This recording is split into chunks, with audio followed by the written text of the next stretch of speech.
고린도전서 8장 7절부터 13절입니다.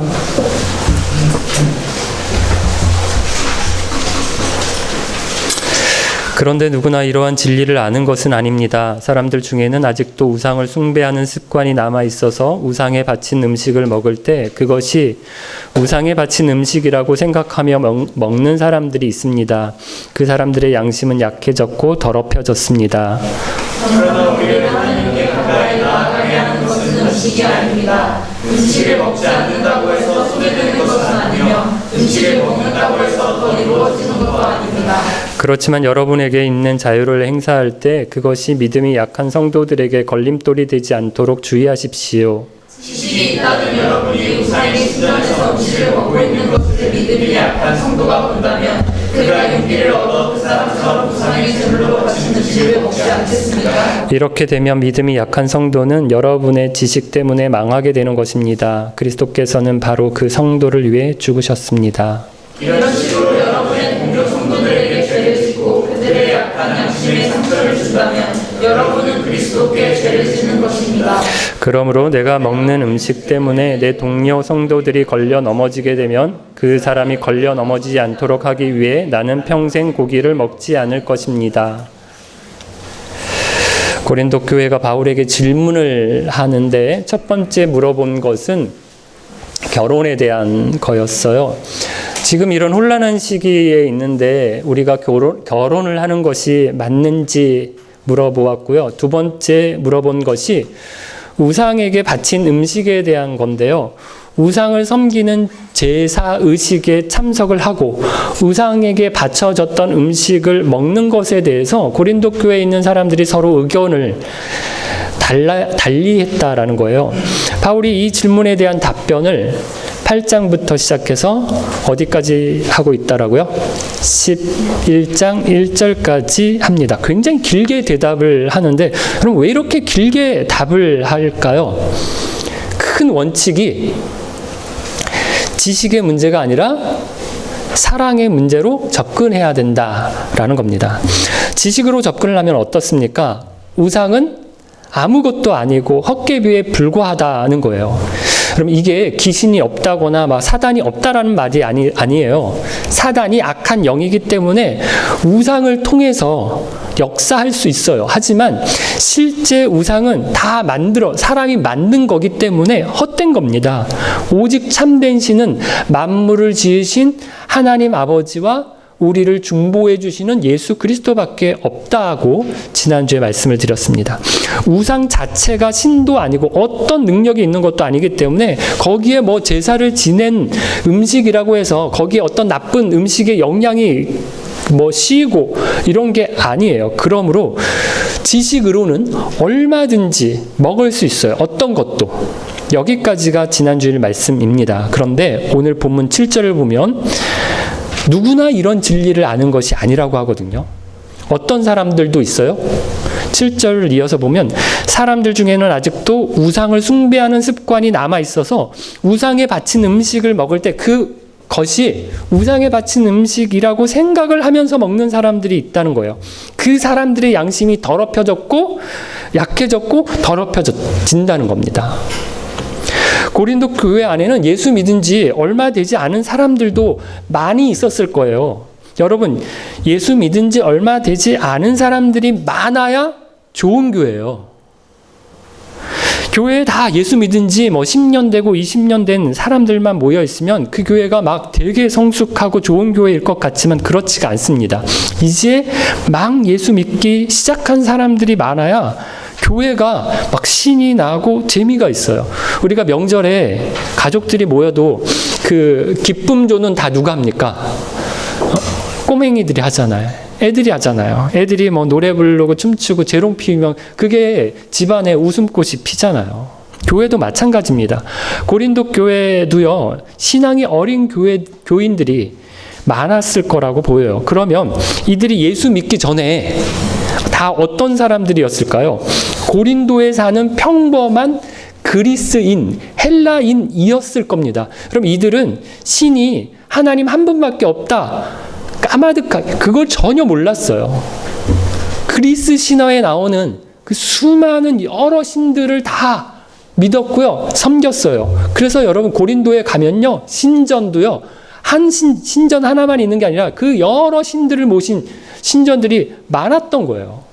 거기서 제사를 지내는 방식이 어땠는가 하면 우선 제물을 가지고 신전에 올라가잖아요. 그 제물을 제사장에게 바치고 신전에 들어가면 오늘날 이 나이트클럽 같은 그런 어둡고 음침한 그런 파티를 참석하는 거예요. 거기서 신에게 바쳐졌던 고기와 술을 막 실컷 먹고 마시고 취해서 춤을 추면서 즐깁니다.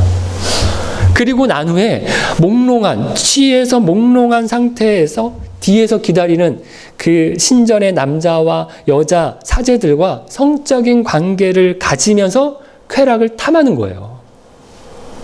여러분 이게 몇몇 타락한 고린도 사람들만 이랬던 게 아니라요. 많은 대다수의 고린도 사람들이 다 이렇게 신전에 올라가서 제물을 바치고 취하고 먹고 마시고 즐기면서 음란한 짓을 했어요. 그래서 여러분 제가 말씀드린 적 있잖아요. 야, 너 참 고린도 사람 같다. 이러면 무슨 뜻이라고요? 너 참 음란하다. 너 참 많이 밝힌다. 이런 뜻이라고요. 고린도 사람들이 다 그렇게 우상을 섬기고 음란한 짓을 했다라는 거예요. 그러니 이렇게 오랜 세월 동안 우상 신전을 드나들면서 거기서 고기를 먹고 술을 마시면서 우상을 섬기고 음란한 행위를 한 이들에게는 우상에게 드린 음식을 먹는 것이 이게 다 연결이 되어서 우상 숭배의 하나를 하고 있다라고 느낀다라는 거예요. 고기를 먹는 것이 따로 딱 떼어서 나 지금 식사하고 있는 중이야 라고 생각하지 않고 우상 숭배의 일종의 한 부분을 하고 있다라고 생각한다라는 겁니다. 7절에 우상에 바친 음식을 먹을 때 그것이 우상에 바친 음식이라고 생각하고 먹는 사람들이 있는데 바로 이런 사람들이에요. 이들은 어떻게 된다고? 양심이 약해지고 더럽혀졌다라고 느낀다는 겁니다. 여러분 양심이 뭔가요? 제가 네이버 사전을 찾아보니까 사물의 가치를 변별하고 자기의 행위에 대하여 옳고 그름과 선과 악의 판단을 내리는 도덕적 의식이라고 나오더라고요. 간단하게 말해서 뭐가 옳은지 그른지 가치를 판단하는 의식이에요. 그런데 여러분 이 양심이 사람마다 같을까요? 다릅니다. 같은 사람이라도 옛날에는 옳다고 생각했던 것이 지금은 또 그건 내가 잘못했었던 거네 라고 판단할 수도 있어요. 양심이 그러니까 사람마다 다르고 또 때마다 달라질 수 있다는 거예요. 그래서 내 양심으로는 괜찮은 것이 다른 사람의 양심에는 안 괜찮은 것이 있을 수 있어요. 나는 먹어도 된다라고 생각해서 먹었는데 그것 때문에 다른 사람의 양심이 약해지고 더럽혀질 수 있다라는 거예요. 여러분 우리 기쁜 교회도 고린도 교회만큼 다양한 성향, 다양한 경험을 가진 사람들이 모였어요. 태어난 곳 다르죠. 자라온 환경 다르죠. 배움의 정도와 종류도 다르죠. 여러분 이런 게 다 달라요. 신앙 배경도 다른데 어떤 분은 안 믿다가 믿게 된 분도 있어요. 근데 안 믿을 때 무신론자였던 사람, 불교 신자였던 사람, 유교 집안에서 자란 분, 혹은 무속 신앙을 따르던 분도 있을 거예요. 예수를 믿던 분도 우리 교회에 오신 분이 있는데 그 전에 천주교를 다녔던 분도 있고 순복음교회, 감리교회, 침례교회, 저같이 또 장로교회, 다양한 곳에서 교회에서 신앙생활 하신 분도 있어요. 그래서 옳고 그름을 판단하는 양심이 다 다를 수가 있어요. 저는 신영태 목사님이 처음 교회 오셨을 때 부산에서 오셨다고 하고요. 또 고신교단교회를 다니셨다라고 해서 제가 살짝 긴장을 했어요. 저도 고신이지만 고신교단이 좀 엄격하거든요. 거기다 경상도 쪽에 부산에서 고신 교회를 다녔으니까 이거 굉장히 심각한 엄격한 교회를 다니셨다라고 생각했어요. 그래서 우리 교회를 보고 이상하게 생각하시면 어떻게 하지? 이게 고신교회야? 이렇게 생각하고 저를 보고 저 사람 목사 맞나? 뭐 이렇게 생각하면 어떻게 하지? 라는 걱정을 했는데 안 그러시더라고요. 왜 그런가 보니까 부산에서 다니던 교회도 우리 교회만큼 아주 특이한 교회를 다니셨더라고요. 전통적인 고신교회 같지 않은 교회를 다니셨던 거더라고요. 진로에서 예배를 드릴 때 순복음교단에서 은퇴하신 목사님이 교회를 나오신 적이 있어요. 이분이 우리 교회를 나오시면서 불편하신 게 많았어요. 순복음교회를 다니시다가 우리 교회를 오시고 또 연세가 드신 분인데 또 저희들은 좀 젊은 사람들이 모여 있으니까 분위기가 많이 다른 거예요. 뭐 얘기하신 것들이 몇 가지가 있었는데 일단 어린이 예배를 할 때 저희가 챈트를 따라 하잖아요. 이걸 보시면서 아니 어떻게 하나님의 말씀을 그 거룩한 하나님의 말씀을 이게 뭡니까 이거 힙합인가 뭐 여기다가 이렇게 막 이렇게 하는 얘기할 수 그 노래할 수 있느냐 이렇게 생각하셔서 불편해 하셨는데 뭐 그냥 좀 이해를 시켜드리고 제가 넘어갔어요. 또 복장을 가지고 말씀을 하셨는데 아니 앞에 나와서 기도도 하고 광고를 하러 강단에 나오는 사람들이 어떻게 옷을 그렇게 입고 나와서 할 수 있느냐 이러시면서 이야기를 하신 적이 있거든요. 그 후로 저희가 야, 그 부분은 우리가 조금 조심하자 이래서 순서 맡으신 분들은 이렇게 자켓이라도 입고 나오시도록 했어요. 그럼 이게 다른 겁니다. 옳고 그름을 보는 이 양심이 조금씩 사람마다 다른 거예요. 바울이 내 양심은 괜찮더라도 이제 막 예수 믿기 시작한 사람들, 그래서 우상에게 바친 고기를 먹으면 이전에 우상 신전에서 먹고 마시면서 우상을 섬기고 음란한 짓을 일삼았던 때를 떠올리게 되는 사람들의 양심을 생각하는 거라는 거죠. 8절. 하지만 바울이 분명한 지식을 하나 더 이야기하는데, 그럼 첫 번째 지식은 지난주에 뭐였습니까? 우상은 아무것도 아니다. 하나님은 한 분밖에 없다라는 사실이었어요. 두 번째 지식은 하나님께 가까이 나아가는데 아무 소용이 없어요. 뭐가? 음식이. 그래서 8절 중간부터 읽어볼까요? 음식을 먹지 않는다고 해서 손해되는 것은 아니며 음식을 먹는다고 해서 더 이루어지는 것도 아닙니다. 음식을 먹지 않는다고 하나님과의 관계가 멀어지는 것도 아니고요. 음식을 먹었다고 하나님께 더 가까이 가는 게 아니라는 거예요. 하나님과 나와의 관계에서 음식이 어떤 역할도 하지 못한다는 겁니다. 여러분, 이 말은 어떤 사람의 신앙이 좋으나 안 좋으냐를 볼 때 어떤 음식을 그 사람이 먹느냐 안 먹느냐를 보고 말할 수가 없다는 거예요. 우리가 술이나 담배를 두고 믿음의 좋고 나쁨을 판단하는 경우들이 많은데, 원칙적으로 말씀을 드리면 이런 것이 신앙을 가리는 기준이 될 수 없어요. 이건 지식으로 접근해서 말씀할 때 그렇다라는 거예요. 자기가 좋아서 술 좀 먹겠다는데, 요즘 우리나라 그 음주운전 때문에 굉장히 시끄러운데, 술 먹고 운전하지만 않으면 세상법에 어긋나지 않아요. 술 먹고 취하지만 않으면 성경에도 어긋나지 않아요. 여기 취한다라는 것은 자기를 컨트롤하지 못하는 지경을 말하는 건데요. 한두 잔 정도 한다고 그 사람이 믿음 없다라고 말할 수 없다라는 거예요. 이건 어떤 면에서? 지적으로, 지식으로 접근했을 때 그렇다라는 거예요. 담배도 마찬가지인데요. 성경에 담배 피지 말라는 말이 없어요. 담배가 몸에 해롭기 때문에 하나님이 주신 몸을 우리가 건강하게 잘 관리해야 된다라고 하는 면에서 담배를 안 피는 것이 맞아요. 하지만 우리가 해롭다는 걸 알아도 먹는 것도, 마시는 것도 있거든요. 콜라도 이거 안 좋은 거 아닌데 우리가 또 마시고요. 뭐 운동도 안 하면 몸에 안 좋다는 거 아는데 운동 안 하고 계속 있잖아요. 그래서 꼭 담배를 피우면 죄다 이렇게 말하는 것은 아니에요. 그런데 이것도 어떤 면에서 그렇다라고요? 지식으로 접근했을 때는 그렇다라는 거예요. 지식으로 볼 때 음식이 하나님과 나와의 관계를 규정하지 못한다라는 거예요. 그러면 우리가 이렇게 생각할 수 있는데, 술도 마시고 담배를 피고 다 할 수 있다는 말인가? 아니죠. 9절입니다. 같이 읽어볼게요. 그렇지만 여러분에게 있는 자유를 행사할 때 그것이 믿음이 약한 성도들에게 걸림돌이 되지 않도록 주의하십시오. 예배 마치고 간식을 먹는데 간식을 준비하는 분이 치맥을 사오셨어요. 우리 기쁜 교회가 예배 마치고 그래서 맥주를 마셨다. 이러면 어떻게 될까요?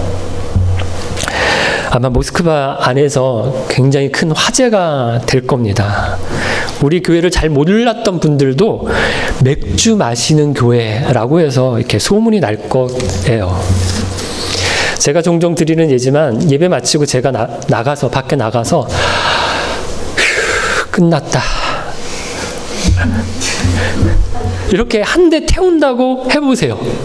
그럼 여러분들이 어떻게 생각할까요? 저 김 목사 저거 장신 나갔다. 이렇게 하실 거잖아요. 지식으로는 괜찮아요. 맥주 한두 잔 마셨다고 담배 태운다고 그게 지식으로는 아무것도 아니에요. 하지만 나는 자유롭다라고 나 하고 싶은 대로 다 할 수 있어요? 안 된다는 겁니다. 내 자유가 다른 사람들에게 걸림돌이 되면 안 해야 된다라는 거예요.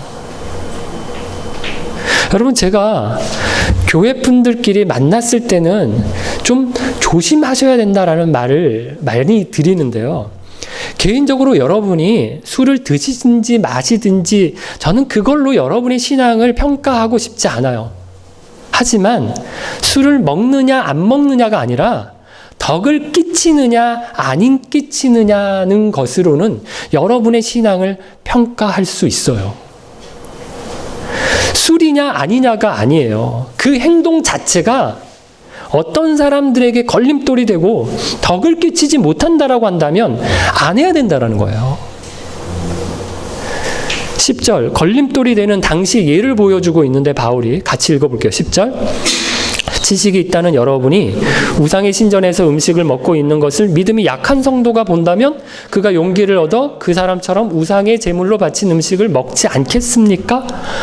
바울 시대의 자료들이 발견되는 것 가운데 고린도에 있었던 아스클레피온이라는 신전의 형태를 보여주는 자료가 있대요. 큰 신전은 아니라 중소규모의 신전들 중에 하나였던 것으로 보이는데 사람들이 출입하는 뜰과 제사를 드리는 신전이 있고요. 그 가운데 뭐가 있었는가 하면 식당이 있었다라는 거예요. 그러니까 사람들이 출입하는 뜰과 우상에게 그 절을 하는 신전이 있고 그 가운데 이렇게 식당이 있었는데요. 3개의 식당이 있었는데 각 식당에는 11명 정도가 식사를 할 수 있도록 되어 있는 규모였다라고 하거든요. 이 식당에서 제사를 지낸 음식을 사람들이 같이 먹었던 거예요. 우리가 여기서 예배드리고 저기서 교제하면서 간식을 먹는 것처럼 그런 자리가 있었다는 거죠. 그런데 문제는 이 신전에 딸린 요 식당이 꼭 제사를 드린 사람들만 모여서 식사를 하는 게 아니었다라는 거예요. 발견된 또 다른 파피루스를 보면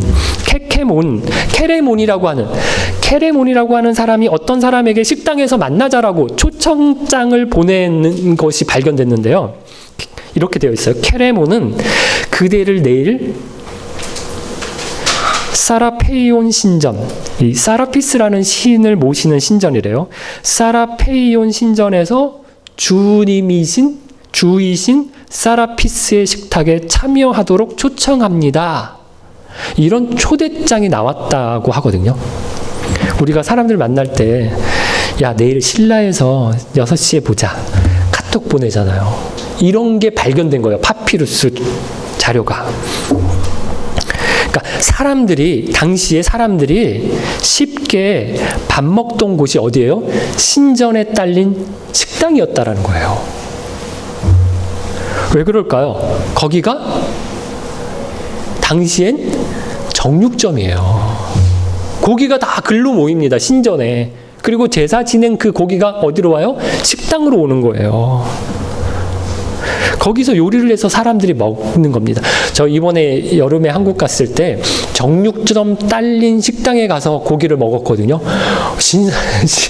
신선하고 맛있더라고요.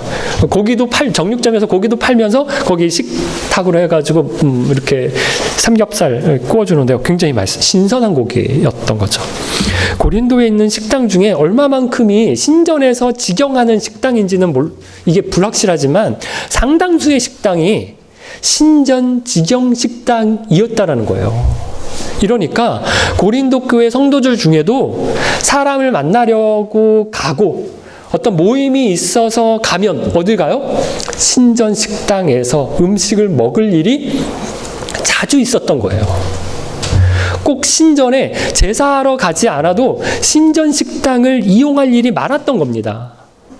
그런데 이렇게 신전에서 식사하는 것을 믿음이 약한 사람이 보고 걸림돌이 된다면 어떻게 하냐는 거예요. 교회 다니는 분들 중에 주일에 밖에서 외식하거나 물건을 사면 안 된다라고 하는 분들이 있어요. 지금은 좀 이게 많이 해이해졌지만 아까 말씀드렸던 우리 고신교단 좀 엄격한데요. 한 10년 전만 해도요. 저희 부모님도 주일날 외식은 물론이고 물건도 못 사게 하셨거든요. 그러다가 너무 먹고 싶고 막 라면이 너무 막 먹고 싶은데 없으면 야 가게 가가지고 외상으로 사와. 그래가지고 저희가 또 가서 외상이요 내일 드릴게요 해가지고 라면 5개 사가지고 와서 막 끓여 먹고 그렇게 했어요. 그러다가 지금은 이제 완전히 부모님도 자유를 얻으셨어요. 제가 한국에서 부목사로 사역을 할 때는 이게 애매한 겁니다. 청년들은 모임을 마치고 어울려서 먹으러 분식집에 가거나 이렇게 나가는데 저는 같이 가자니 이걸 교회 어른들이 알면 목사님이나 장로님들이 알면 야 목사가 김 목사 주일날 외식했다며?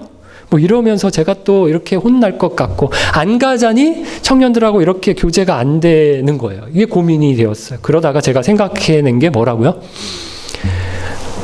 오늘은 주일이니까 내가 돈 못 낸다. 너희들이 사. 이러면서 제가 쫓아다녔어요. 그럼 지금은 주일이라도 어디 제가 잘 먹으러 가고요. 필요한 게 있으면 또 쇼핑도 하고 그래요.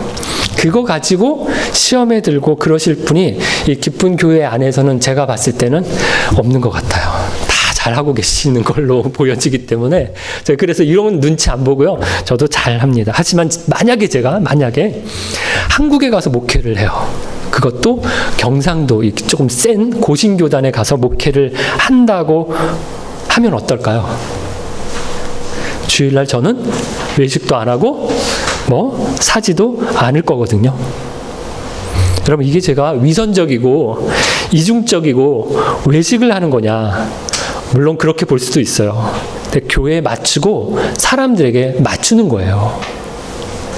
이게 성숙한 겁니다.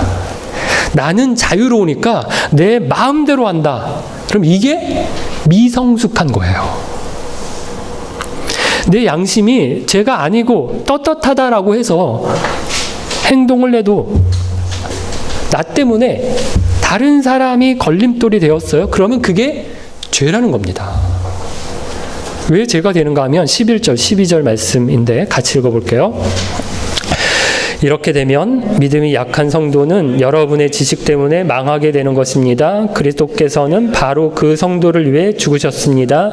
이런 식으로 여러분의 동료 성도들에게 죄를 짓고 그들의 약한 양심에 상처를 준다면 여러분은 그리스도께 죄를 짓는 것입니다.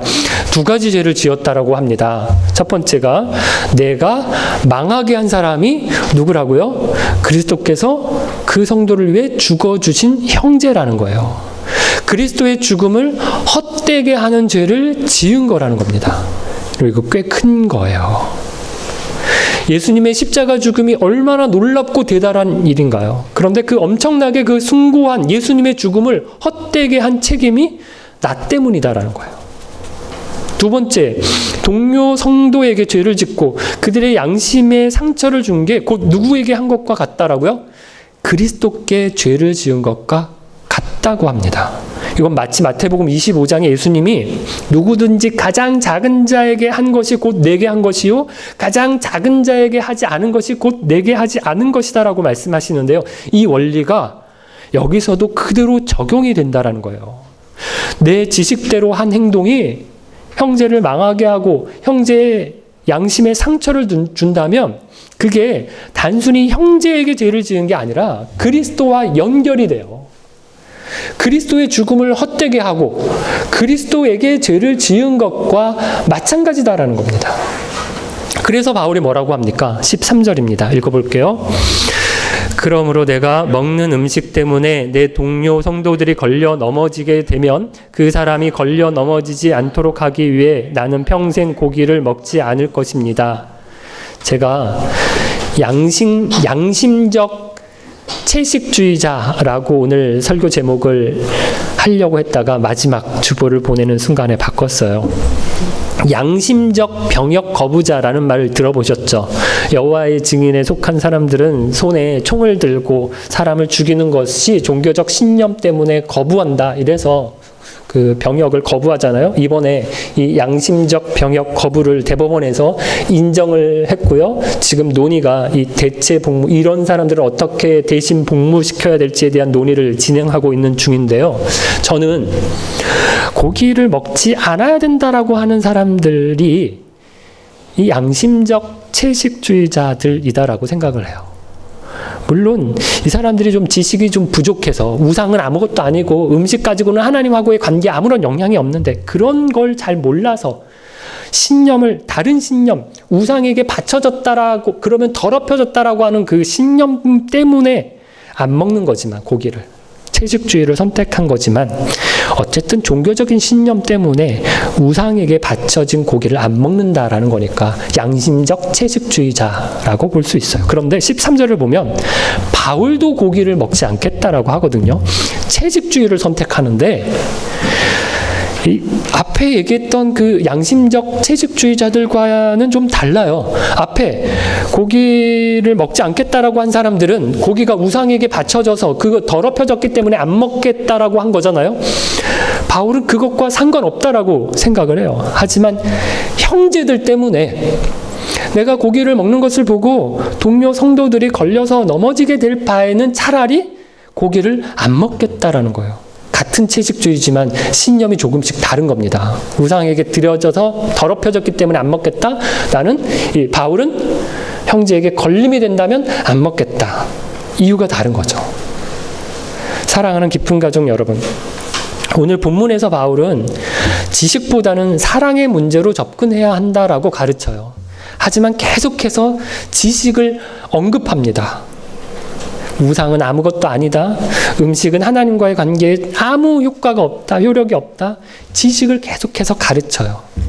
먹지 않아야 된다라고 생각하는 양심이 약한 사람들도 이 지식으로 빨리빨리 배워서 그 양심이 강해져야 된다라는 거예요. 그것 가지고는 신앙에 하나님과의 관계에 그 부담을 안 느껴야 된다라고 하는 거예요. 그래서 언제까지 너희들이 벌벌벌 떨면서 먹는 거 가지고 이거 먹어야 될지 말아야 될지 그거 가지고 그렇게 벌벌벌 떠느냐. 그런 걸로 신앙생활을 하려고 하느냐. 그 수준에서 좀 벗어나라 라고 얘기를 해요. 하지만 양심이 강한 사람들, 아무데나 다 갈 수 있고 아무거나 다 먹을 수 있는 사람들에게 뭐라고 얘기합니까? 양심이 약한 사람들을 배려하라고 하거든요. 오늘날 세상은 얘기합니다. 내가 좋으면 되지 뭐 남의 눈치를 보느냐. 이렇게 이야기를 하는데 저는 한편에서는 맞는 말이라고도 봐요. 너무 남과 비교해서 살고 남들 하는 대로 다 따라해야 되고 남들이 뭐 입으면 다 똑같은 옷 입어야 되고 다른 사람이 요구하고 기대하는 것에 다 부응해서 살려고 막 기를 쓰고 살고 그렇게 살지 말라는 말은 맞아요. 하지만 내 행동이 다른 사람들에게 상처가 되고 걸림돌이 된다면 그때는 나만 좋다고 하면 안 된다. 안 된다라는 거예요. 왜? 그것은 그리스도와 연결이 되기 때문이에요. 형제를 망하게 하는 것은 그리스도의 죽음을 헛되게 하는 일이고요.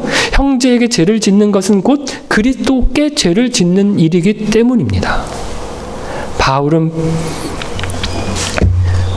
이야기하기를 형제와의 관계는 윤리적인 문제에 그치는 것이 아니라 그리스도와 나와의 관계, 즉 신앙의 문제로 이어진다라는 거예요.